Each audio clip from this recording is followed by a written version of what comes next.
Board of Secondary Education Manipur amasung Council of Higher Secondary Education Manipur na lauba examination singi question click oihenbada trainaba khudingmaki mathakta madik chaba action laukhatkani haina Education S ki Secretary N Pravin na section wa thamlakli. New Secretariat leiba mahaki office chamber da pangthokpa paugi mifam amada wafam ase phongdokladuna mahangna makha tana hai bosem amasung kosham na lauba examination singi question paper leak oirakli basi laibak thibani. Thawong asi mahairoi kunaina khwaidagi nungaitaba thodok amani amade hakchina lawi class 10 ge examination gi question paper sing leak oihaliki ba aduda chenaba sing phagatuna hauzik jail da thamjinkhre nakal amaromda February 19 gi home science thokpa numita Wangjing High School da serialized answer fange haibagi wafam adu yamna kupna thizili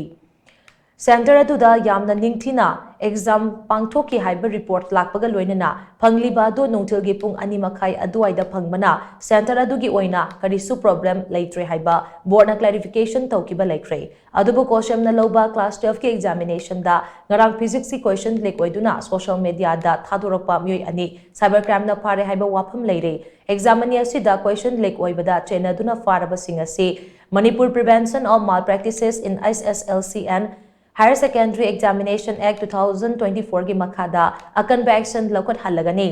laibak thiba thodok ani asida Manipur Police ki cybercrime unit na yamna thuna thabak paikhalakpa asina chenabam yoi sing asi phagatpa ngamlebani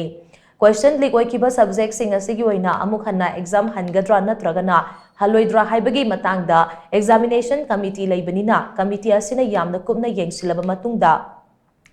makhoidagi lakpa report adu yenglaga lepkani Lengang inquiry committee ama semnaba mari leinaba authority da pukhatlagani hainasu mahakna makata na phongdokhi exam gi paper se social media da upload torpa parkya do howdring da amadi howraba matungda sigi thodo si yamna live thibus thodo gi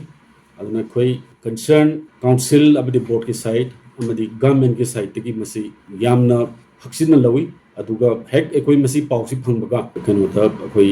cyber crime branch ki SP da khoi khudak ta complaint dawdana hoji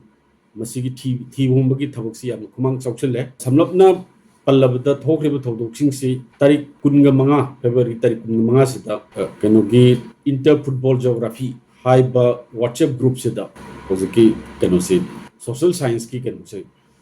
paper ji upload tawp hek tawrop padagi khoi kanu da SP cyber crime da khoi complaint ji loss tawre tawrop matungda masidagi thizilakpasi mathang thirakudagi kingpin haigadra masigi hek horukpham oiriba keno du khoi phangbangame